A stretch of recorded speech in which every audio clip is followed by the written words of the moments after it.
I don't think anyone is going to argue that when you're talking about a geriatric patient, maintaining protein intake is important, but I also want to acknowledge that I think there's been an obsession with protein intake in this country that I do disagree with personally. But with your patients, are you saying, hey, don't worry too much about processed meats either because at least we're getting the protein? Well, with my personal patients, I prefer whole foods. Red meat, whole foods, not particularly processed foods in general. But what the study is saying is that there's no need to change what we are currently doing. It's not advocating for protein, but it's also not saying that we need to cut back on our protein. Dr. Kahn, you've heard Dr. Lyon, and I know that you're a vegan. What do you say in response to that, and what are your thoughts on this study that came out? Number one, the fact is clear. I can speak to my own life of 42 years of never touching a piece of meat. It is sustainable and, if not optimal. If we travel to the blue zones, 5 areas where people live 10 times more frequently over the age of 100 than the average United States resident, we know it's called plant slant, that 80% or more of their calories are coming from plants, to as little as 1% in Okinawa, where they have 1 piece of red meat a month on average, when it was the authentic longevity zone.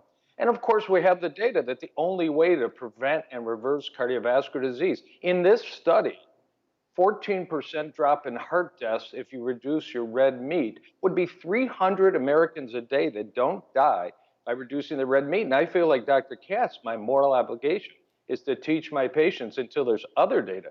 300 people a day matters, life matters. So between the blue zones, between the Mediterranean diet, which teaches reduced red meat, I mean, not everybody has to join my club of no meat at all, but the message is clear that there isn't confusion. The lead author of this study, Gordon Guyette, said, we're so confused, I can't tell you if you should eat a bowl of sugar or a bowl of salad. And I say, BS, we know the difference. Eat a bowl of salad and push the sugar aside. We're not that confused. So Travis, I am a research scientist. I have published randomized controlled trials. I have published meta-analyses. I have published systematic reviews in textbooks. And as such, I can tell you, we have no randomized trials telling parents that it's unsafe for their kids to run with scissors. We have no randomized trials telling us we should look both ways before we cross the street. We have no randomized trials telling us that carbon monoxide is dangerous. If I issue guidelines telling you, don't worry about carbon monoxide, dash out into traffic and let your kids run with scissors because the evidence is weak, are you going to listen to me? Or are you going to say, actually, I think sense sometimes counts along with science, and that sounds like silly advice? I think that makes it confusing for the public. That makes it confusing for the public. There are randomized controlled trials to support protein in the diet. The DASH diet is 20% protein. The Mediterranean diet is around 20% protein. Beef is a healthy protein source. It is healthy, B12, zinc, selenium, high quality protein source. If we further reduce protein and red meat consumption, we've already tried a plant-based diet. So we tried a plant-based diet, and that was the food guide pyramid. So we recommended people eat less fat and more carbs. And obesity rates doubled.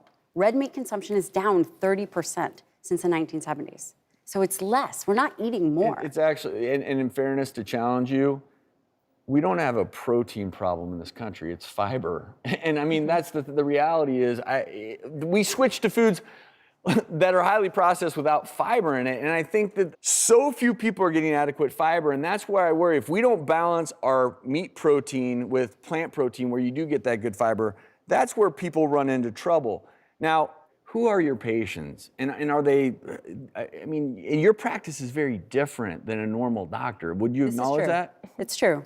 But my patients do come to me for optimizing body composition.